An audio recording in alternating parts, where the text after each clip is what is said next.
Hi, everyone. Judge Andrew Napolitano here for Judging Freedom. Today is Wednesday, December 6th, 2023.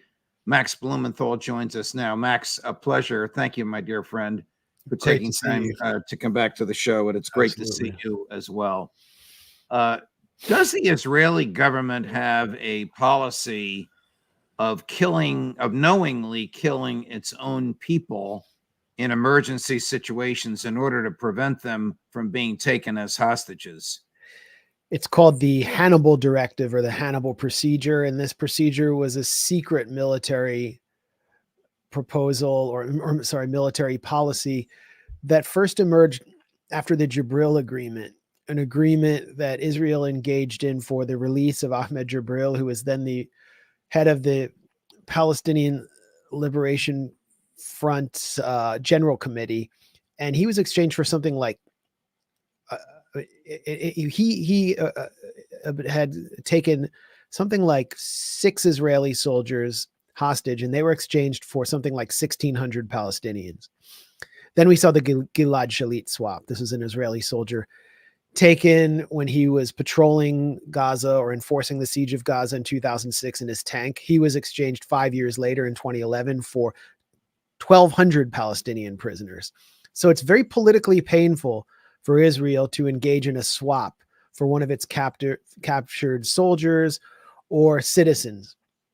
The first time the Hannibal procedure was revealed, this secret procedure, was actually when I was in the Gaza Strip in 2014, when a soldier named Colonel Hadar Golden was captured. Lieutenant Hadar Golden was captured by Palestinian militants in the southern city of Rafah. This was August 1st. It's known as Black Friday in Gaza. Over 100 Palestinian civilians were killed when Israel brought massive firepower down on this city in order to kill not just the captors of Hadar Golden, but Hadar Golden himself, to prevent another one of these prisoner swaps. So this became kind of a miniature scandal in Israel. Oh, we have a procedure. Did they kill this lieutenant? Yes, they did. And his body parts, I believe, are still in Gaza. They haven't negotiated yet to get to giving him a proper Jewish religious burial. So then on October 7th, when the whole October 7th attacks were inspired by the concept of a massive prisoner swap that could clear out the Palestinian prisoners. People in Palestine see them as captives. There are children there. There are people who haven't been charged under what's called administrative detention.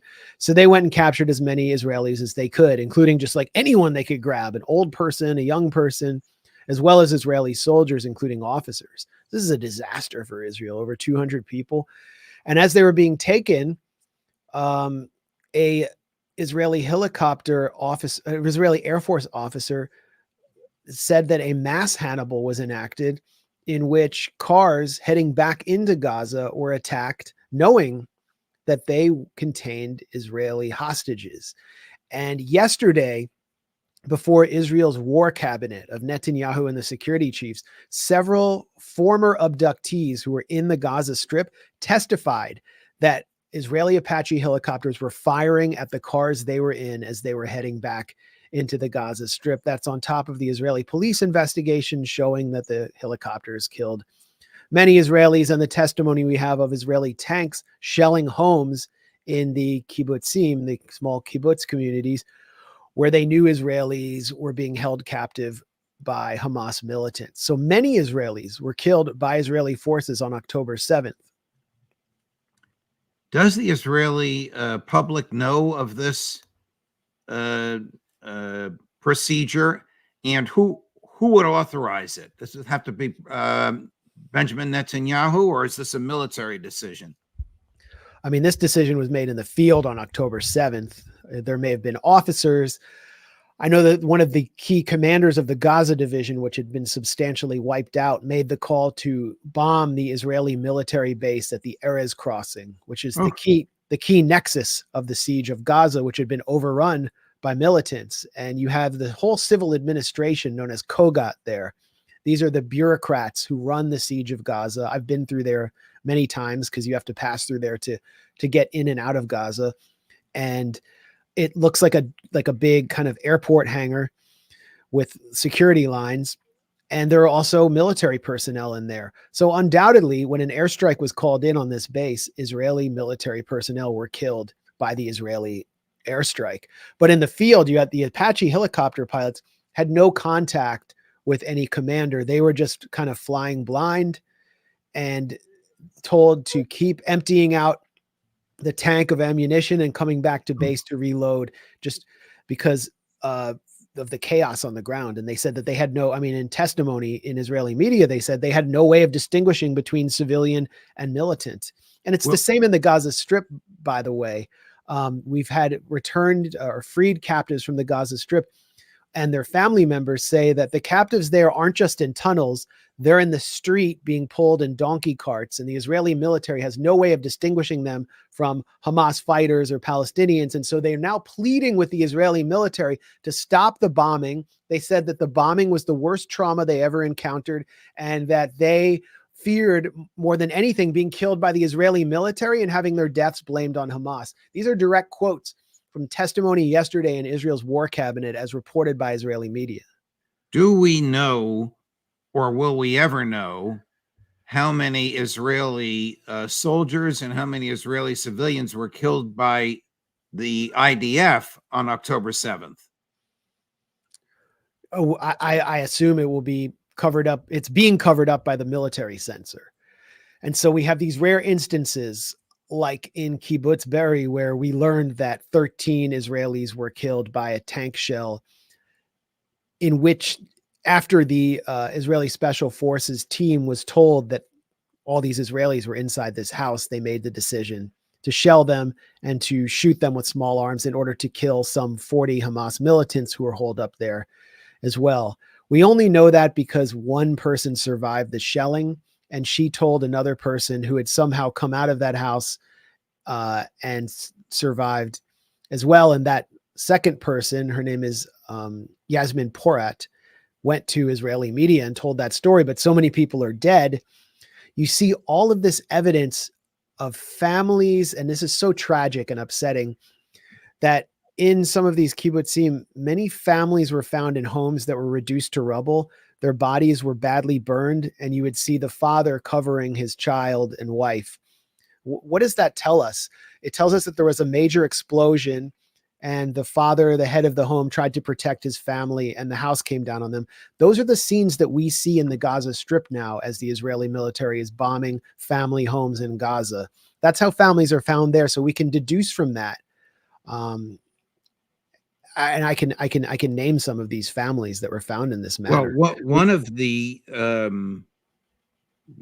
young children killed by an Israeli tank has been used by the Israeli government as a poster girl for Hamas killing, even though the Israeli government knew all along that she was incinerated by the tank. It took them weeks to identify her body because of the conflagration caused by the tank. Do I have this right?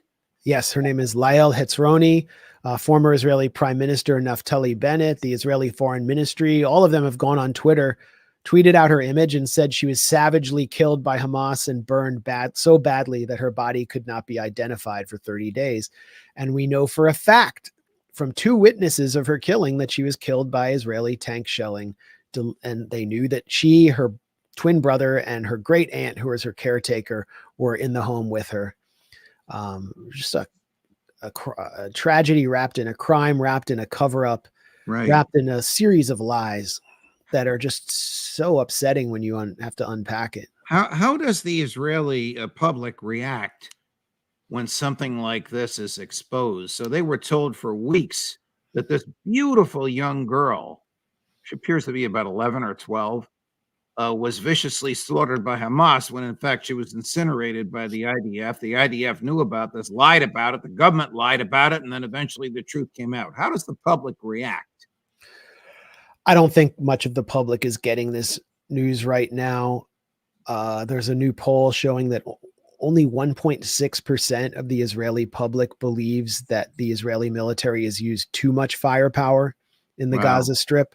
You do see protests that are getting larger and larger outside Benjamin Netanyahu's residence.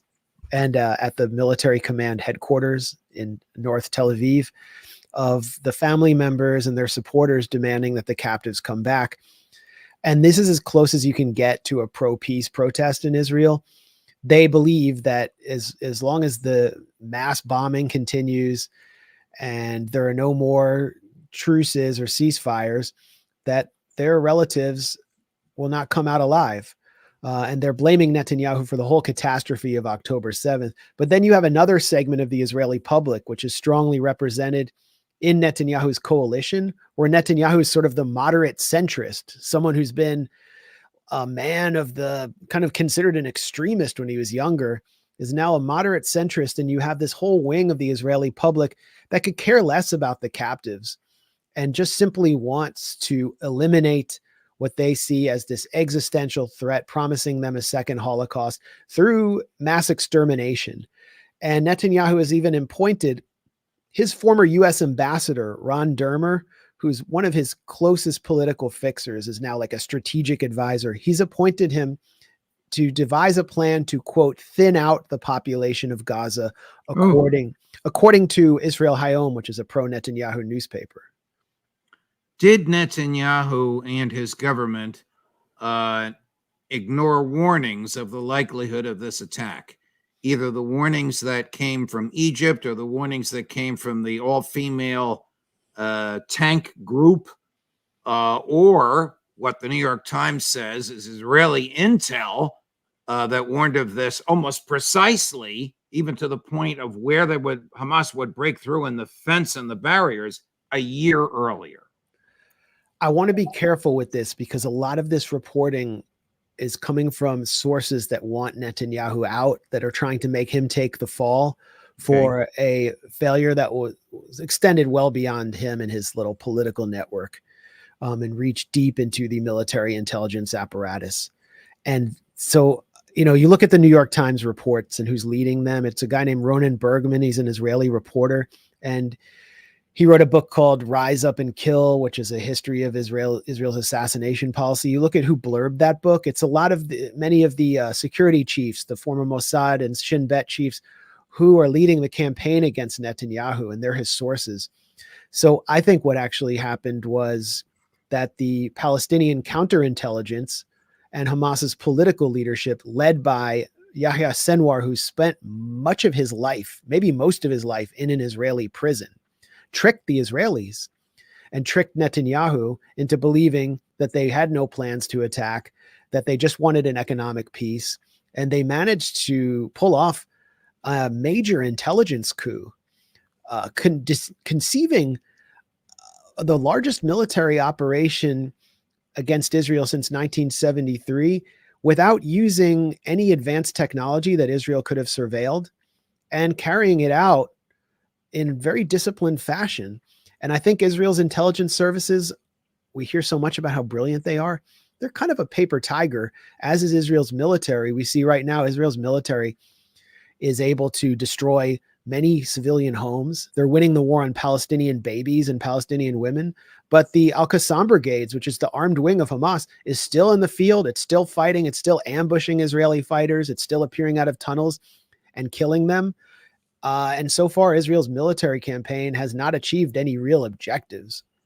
Does Benjamin Netanyahu bear culpability for not the creation, but the support and expansion of Hamas as a resistance to the PLO in the West Bank? Well, every Israeli leader has had a policy of fragmenting Arab unity on a geopolitical scale. So making alliances with countries like Ethiopia or Turkey, and small minority groups like the Christian Phalange in Lebanon to create fragmentation, or within the Palestinian public playing Fatah and Hamas off one another. But what Netanyahu is trying to do with Gaza is to simply prevent the inevitable, which was the explosion of the volcano that we saw on October 7th, through an economic peace, the kind of thing he achieved in parts of the West Bank, like the city of Ramallah, by giving, he'll give out like thousands of work permits to impoverished workers in Gaza so they can go work in the West Bank.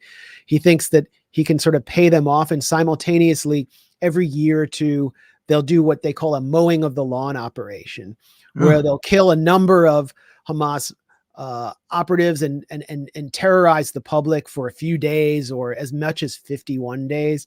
And then they'll call it quits, allow Hamas to stay there in a weakened state. And now the volcano has exploded. Netanyahu's whole policy of mowing the lawn and economic peace has been discredited, and they're moving towards the final solution of what they started in 1948. It's just terrifying I admire you immensely, but it's terrifying to hear that phrase, final solution. But I guess in Netanyahu's mind it is.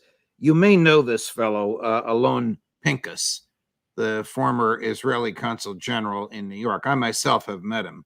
Here's what he had to say about Netanyahu's complicity in the expansion of Hamas.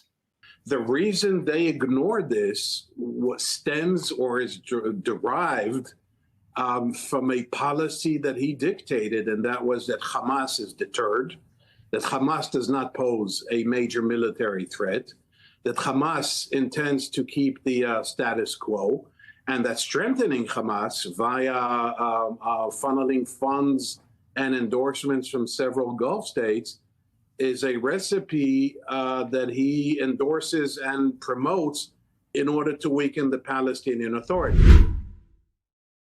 Agree or disagree? I know what I understand this narrative and where it's coming from. Hamas was built up to undermine Fatah and the more secular Palestinian factions in the 1980s. It was allowed to operate freely in the Gaza Strip by the Israeli occupation authorities then. Netanyahu's allowed Qatar to transfer money to Gaza. But the reality is that, first of all, Hamas has a mass popular base. In the 2006 legislative elections, it actually won in the West Bank, not Gaza. The West Bank that the Palestinian Authority controls, and that the general trend in this region has been to more religious or Islamist politics. It's very popular there. So I don't know what Netanyahu could have done to put this in the box forever.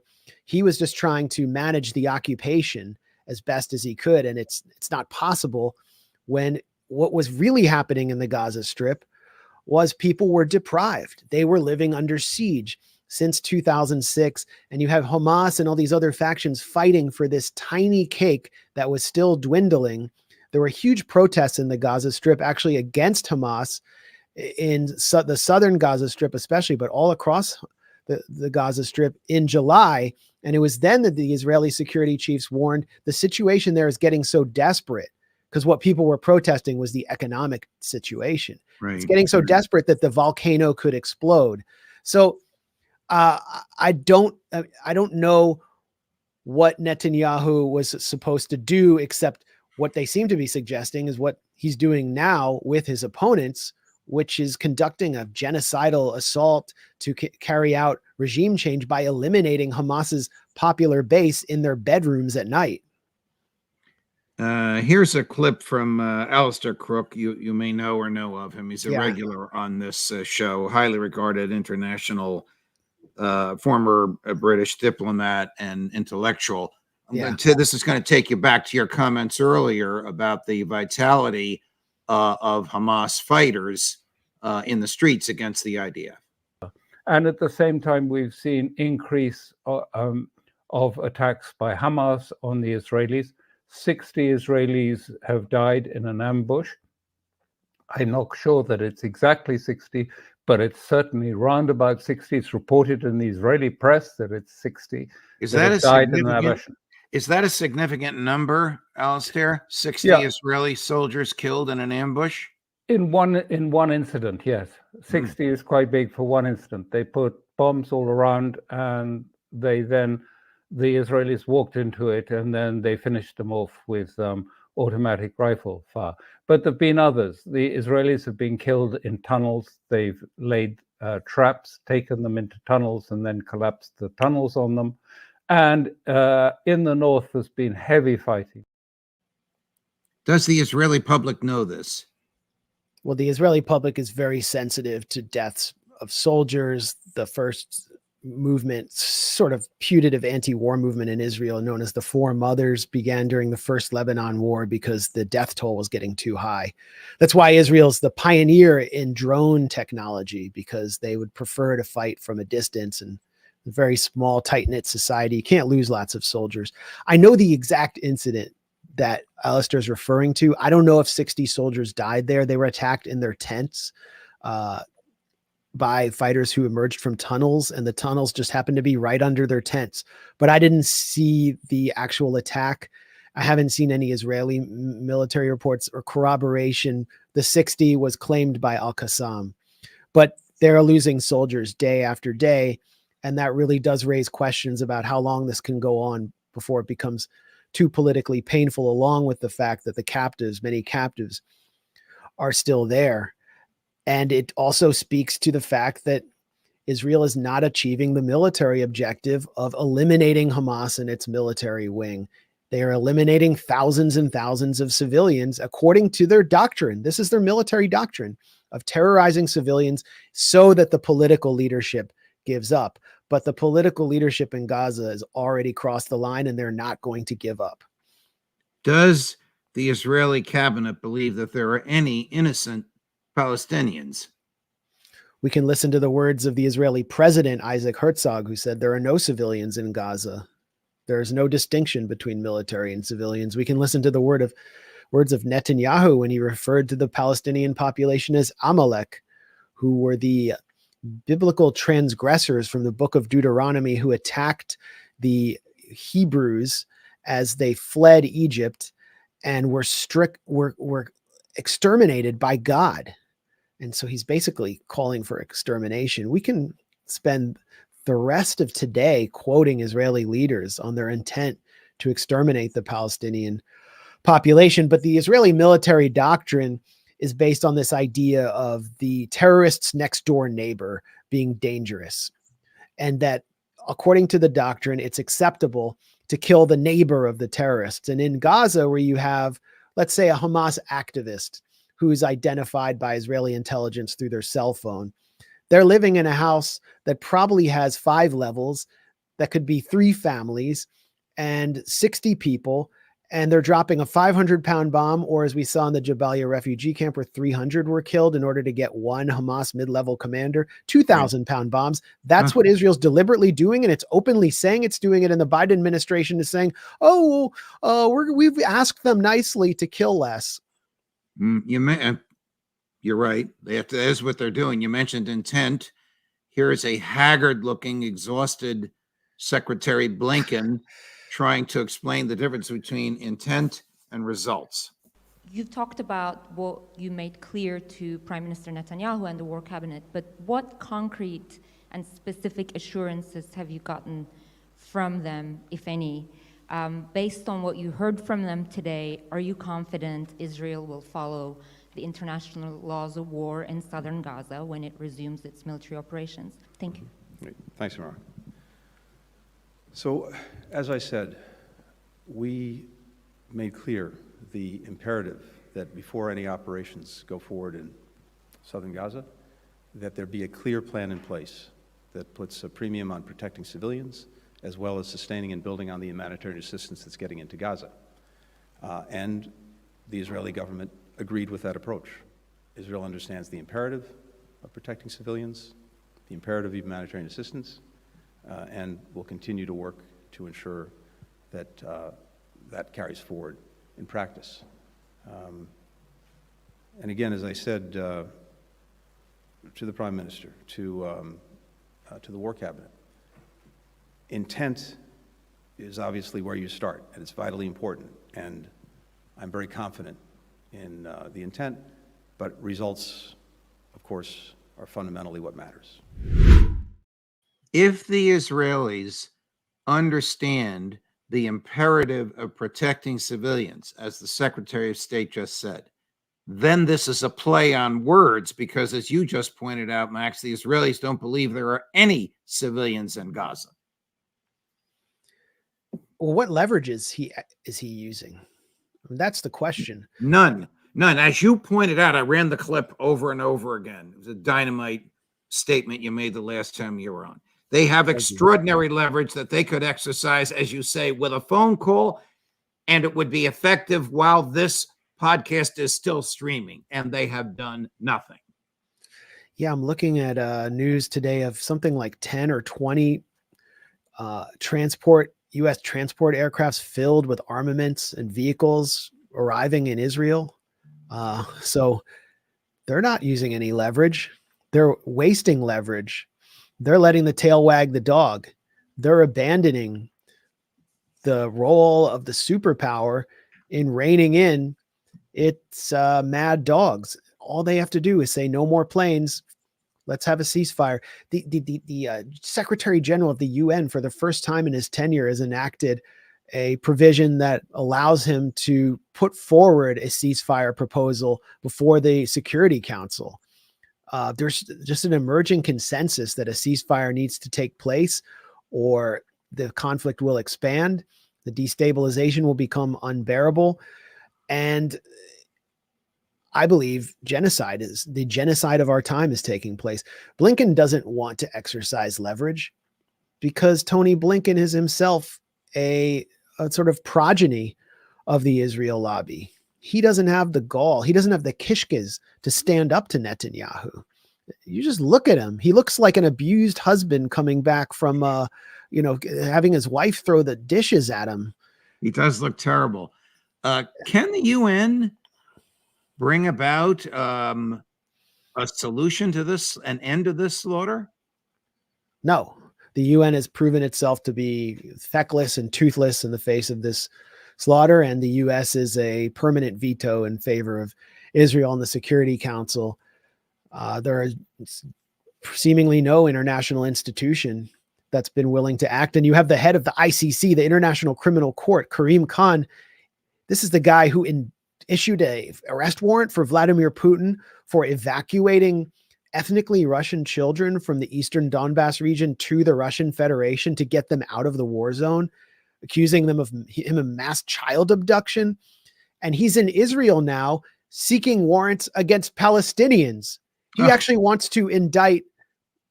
He's asking Israelis for evidence to indict Palestinians, so that you have the most co-opted, owned US and NATO controlled ICC chief. So I don't know who, though the Palestinians are just saying the world has completely failed us. And that's why they're turning to the gun. That's why they believe that their only protectors are their fighters, or Hezbollah in southern Lebanon. That's why that is happening. I mean, just go back to Arafat's famous speech. The first time the Palestinians ever appeared at the UN, he brought an olive branch in one hand and a Kalashnikov rifle in the other. And he said, you can take the olive branch or the gun. Please accept the olive branch. And the world has taken the olive branch. And when I say the world, I mean the US and its vassals. And it's taken that olive branch, buried it underground, and fertilized the ground with the blood of thousands and thousands of Palestinian children. Max, thank you very much. You're a tiger when it comes to unearthing the facts and presenting them in a humanistic and compelling and deeply moving way. I hope you'll come back again with us next week. Thank you so much. I look forward to next time. Thank you. All the best. Same to you. Enough said. Judge Napolitano for Judging Freedom.